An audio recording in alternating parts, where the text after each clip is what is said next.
چې زما شعرونه ما ته را یادېږي د سپرلي امید مې خاورې شي بادېږي. قدرمنو بیا سلامونه او نیکې هیلې مې ومنئ د یوې نوې مرکې سره بلکې د یو څو نویو شعرونو سره درته بیا ثاقب افریدی حاضر دی. ډېر تکړه، ډېر خوږ ژبې شاعر، ډېر چست لیکونکی شاعر ښاغلی امید افریدی را سره ناست دی. غواړم چې د هغه نه شعرونه واورو. امید صاحب هرکلی او ستړي مه شي درته وایم. ډېره مننه مهرباني، تاسو هم شکریه ده چې ملګریو سره په سټریمونه راوستو. مننه مهرباني. امید صاحب ژوند دې څنګه روان دی؟ ډېر ښه روان دی. برابر دی که نه؟ ملګري ورته تېره ورځ مې د مسکین صاحب سره یوه مرکه کړې وه، نو یو څو ملګریو پکې دا هم وویل، بلکې ډېرو ملګریو وویل چې امید صاحب سره هم مرکه ریکارډ کا.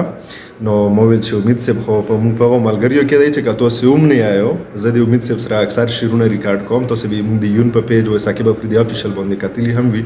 نو نن را سره موجود دی، غواړم چې شعرونه ترې واورو. امید صاحب کلام به دې نه واورو. مننه. غزل نه مخکې به همدا غزل یو څو شعرونه ویم چې دا تاسو شعر وویلو چې زما شعرونه ما ته تکراریږي، چې زما شعرونه ما ته تکراریږي، هغه زوړ اشنا مې سترګو ته ودرېږي. ښکلی.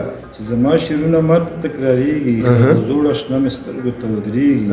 او چې زما شعرونه ما ته تکراریږي، چې زما شعرونه ما ته تکراریږي، هغه تیر دردونه بیا په ما تېرېږي. زما شعرونه ما ته تکراریږي، هغه تیر دردونه بیا په ما تېرېږي. او چې زما شعرونه ما ته تکراریږي، چې زما شعرونه ما ته تکراریږي، دا زما کلمې په ما باندې چوف کېږي. شعر دی چې زما شعرونه ما ته تکراریږي، چې زما شعرونه ما ته تکراریږي، زوړ زخمونه زما بیا بیا تازه کېږي. ډېر زبردست. چې زما شعرونه ما ته تکراریږي، زوړ زخمونه زما بیا بیا تازه کېږي. او چې زما شعرونه ما ته تکراریږي، چې زما شعرونه ما ته تکراریږي، حسرتونه مې په کټ کټ وخندېږي. چې زما شعرونه ما ته تکراریږي، حسرتونه مې په کټ کټ وخندېږي. او چې زما شعرونه ما ته تکراریږي، د خپل ځانه مې زړه ولې وبوږنېږي. غزل مطلب په اشنا پسې زه ولې لیونی شم، په اشنا پسې زه ولې لیونی شم، او په هوا پسې زه ولې لیونی شم. اشنا پسې زه ولې لیونی شم، او په هوا پسې زه ولې لیونی شم.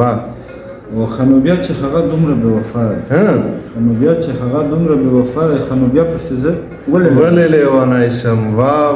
خنو بیا چې هغه دومره بې وفا دی، خنو بیا پسې زه ولې لیونی شم. او دنیا چا ځان سره قبر له یوړه، دنیا چا د ځان سره قبر ته یوړه، په دنیا پسې زه ولې لیونی شم.